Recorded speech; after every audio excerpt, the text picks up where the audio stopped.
Bonjour à tous et bienvenue dans cette nouvelle vidéo de formation au logiciel Proteus. Aujourd'hui, nous allons voir comment réaliser un onduleur parfaitement sinusoïdal sans pour autant utiliser une programmation avec un microcontrôleur ou sans utiliser une modulation vraiment très poussée.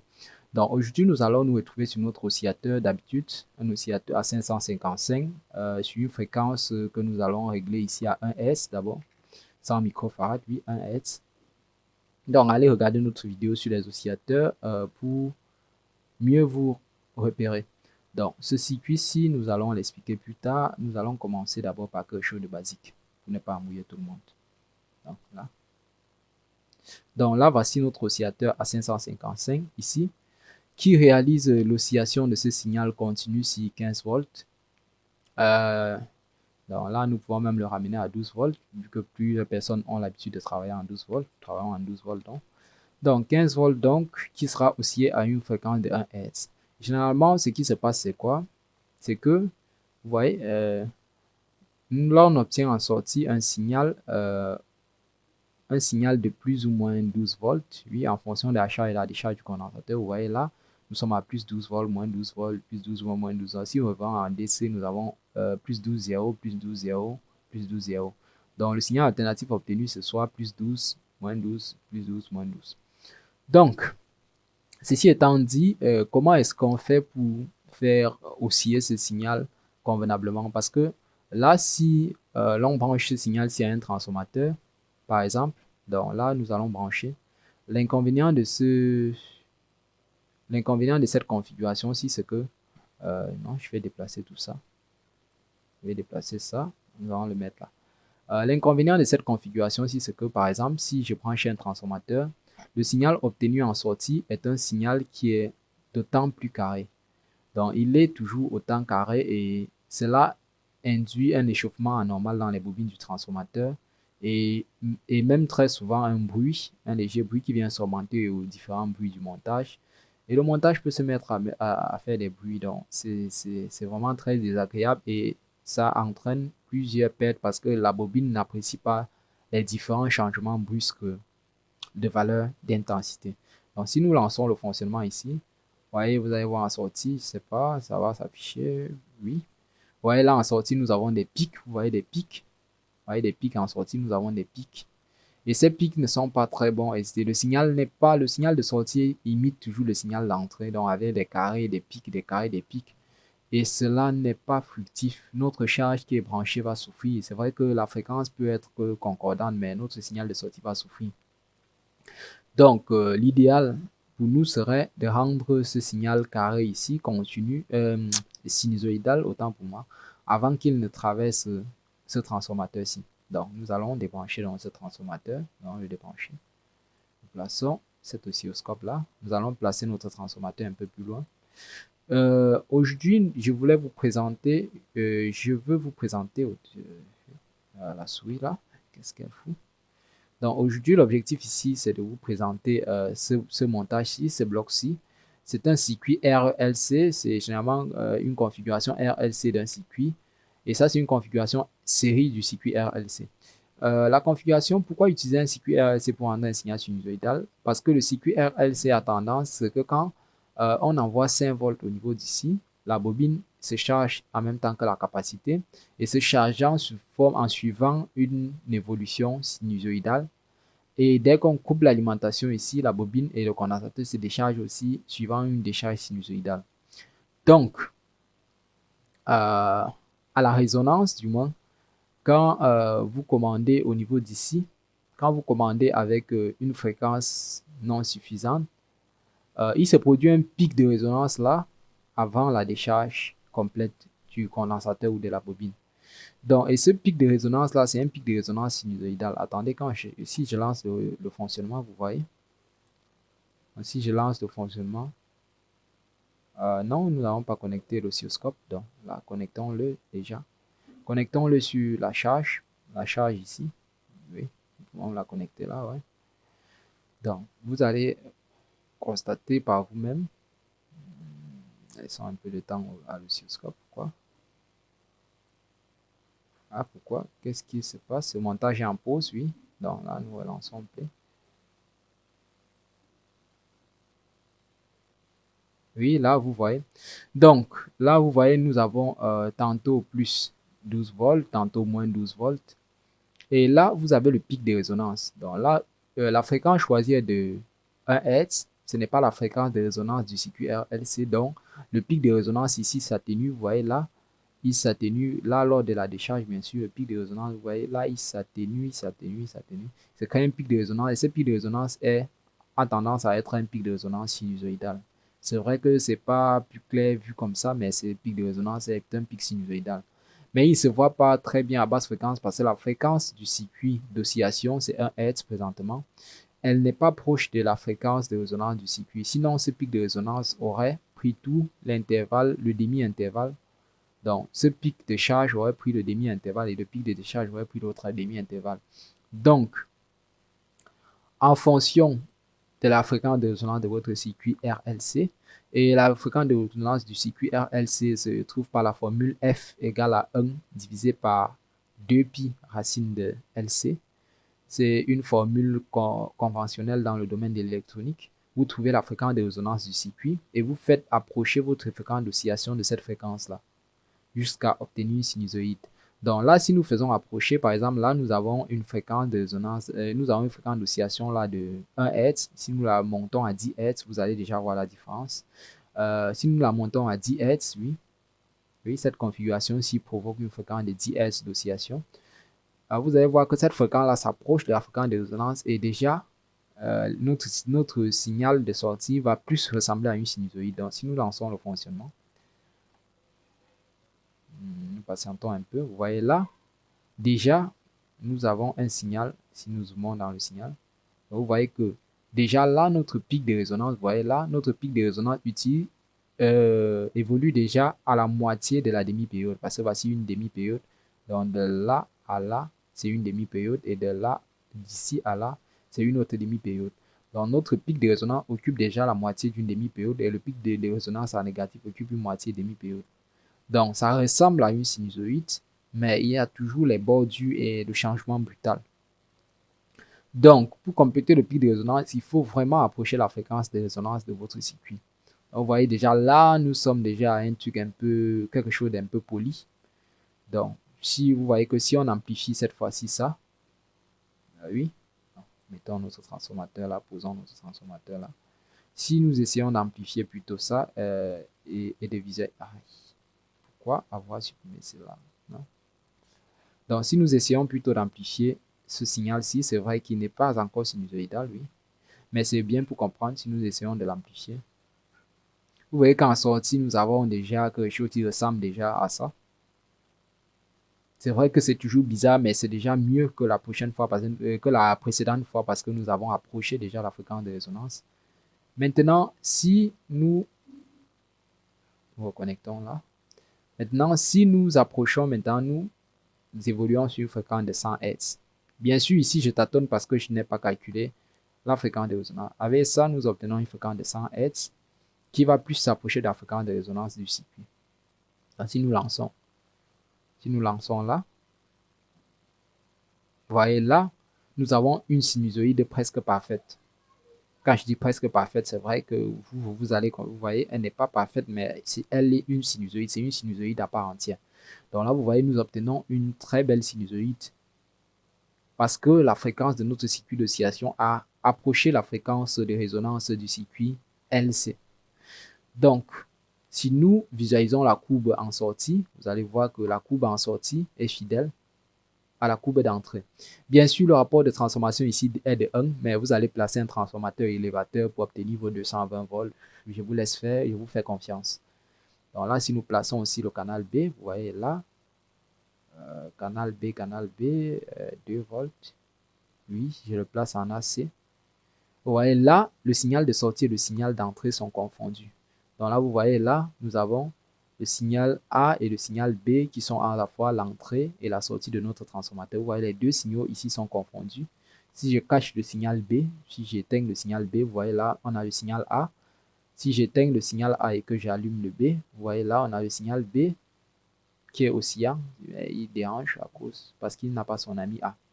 Donc si nous plaçons B en GND, vous voyez là, on a A. Si nous plaçons A Vous voyez, si nous plaçons A en GND, on n'a plus B, donc B va déranger, oui. Mais là, nous avons un signal parfaitement, vous voyez, les deux signaux sont synchrones et en phase. Les deux signaux sont synchrones, vous voyez là, et ils sont en phase. Et ce sont des sinusoïdes parfaites. Bon, quand je dis parfait, il y a encore moyen à discuter. Donc là, ce que vous allez faire donc, pour obtenir votre signal sinusoïdal, ça va être de vérifier que la fréquence d'oscillation de ce circuit soit proche de la fréquence de résonance que je vous ai dit que c'est F égale à 1 sur 2 pi racine de LC. Ça se trouve par cette formule, oui. Donc, avec ceci, vous pouvez déjà, le circuit d'oscillation peut piloter un étage de MOSFET qui crée d'abord des ondes carrées et cet étage de MOSFET peut être assigné à ce circuit-ci qui oscille et nous n'aurons plus qu'à amplifier par la fin. Donc là, si nous essayons, nous pouvons prendre des transistors MOSFET bien sûr. Les transistors MOSFET, nous allons prendre des IRFP. IRFP, j'aime bien travailler avec les IRFP. Généralement, moi, je travaille avec le 450. Bon, vous avez choisi le vôtre. Il faut juste qu'il soit assez costaud. Donc là, nous pouvons couper ce fil-ci, couper celui-ci, couper celui-ci. Là.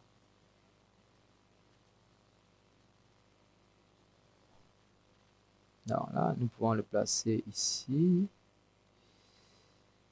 Ouais.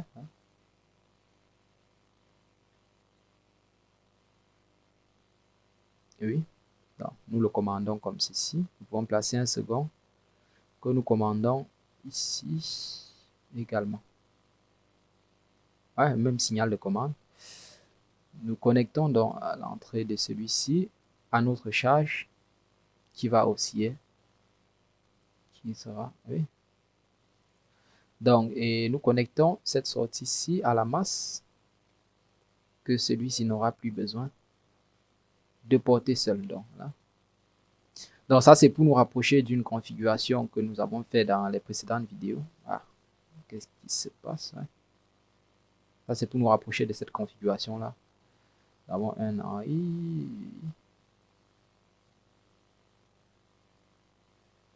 Non? Non? Là. Ouais. Là, oui.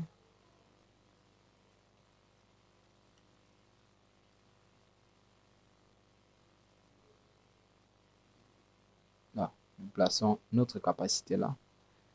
Là, c'est pour gagner un peu en esthétique, donc assez optionnel. Hein. Là, nous pouvons connecter notre capacité, notre résistance de charge. Non. Notre résistance de charge, nous la plaçons également là. Vous allez voir, nous allons obtenir quelque chose vraiment de fabuleux. Et là, nous pouvons redéplacer notre transformateur. Que nous pouvons le connecter. Hein. Quoi, c'est gêné avec ça. Donc, avec ça, nous pouvons vraiment travailler quelque chose de bien.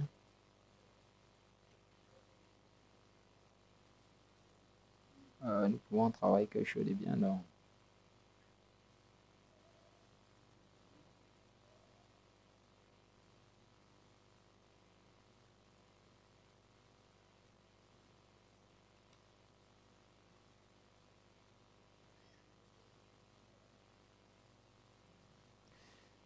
Donc là, nous allons connecter ceci là et enlever cette masse.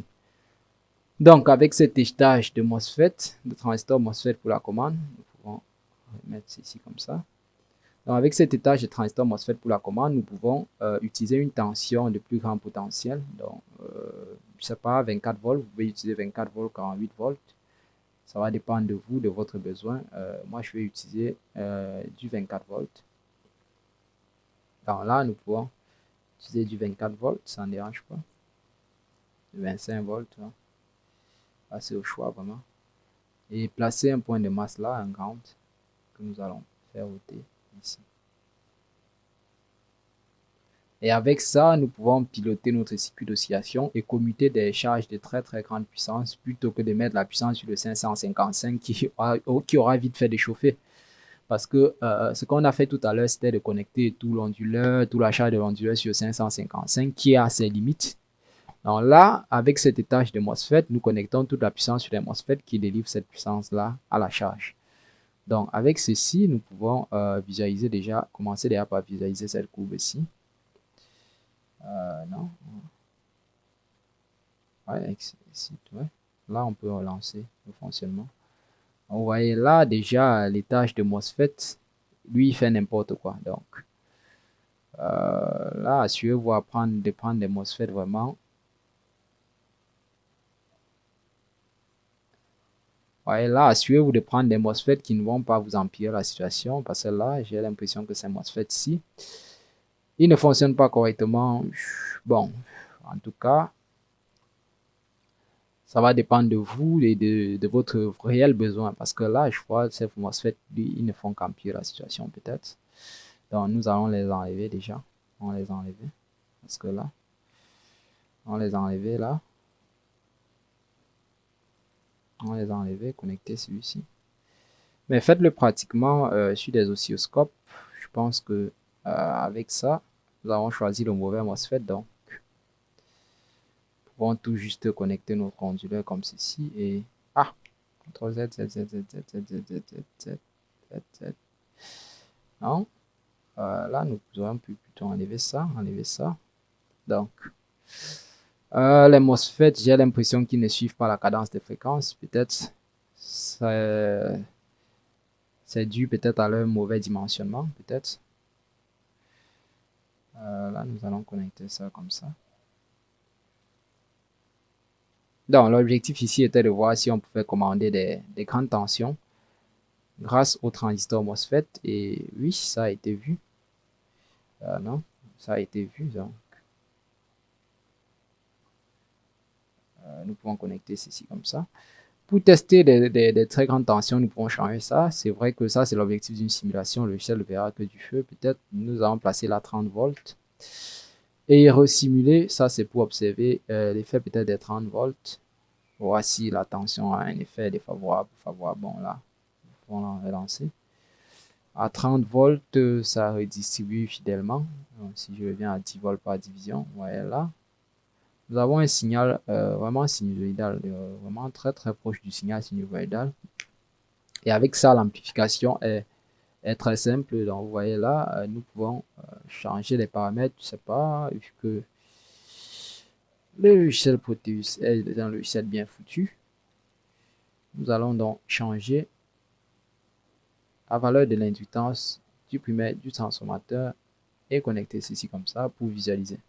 Donc là, vous voyez que là, nous avons quelque chose de vraiment sinusoïdal parce que vous voyez là, voyez là, la tension est tellement grande en sortie que nous avons du mal à la visualiser sur notre courbe. Nous pouvons placer un voltmètre alternatif pour prouver qu'à la sortie, nous avons bien un signal alternatif. Oui, là. Là, nous avons environ 215-216 volts. Donc, que dit 220 volts? Donc, partant de 30 volts alternatifs d'entrée, partant des 30 volts alternatifs d'entrée, vous obtenez une tension très très alternative en sortie. Donc, faites ceci pour commuter des grandes puissances branchées, le pont Asher, comme j'ai dit tout à l'heure.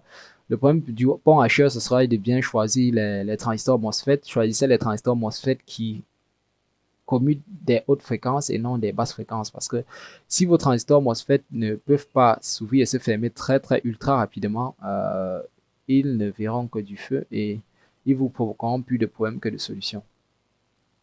Donc, et ils vous causeront plus de problèmes que de solutions.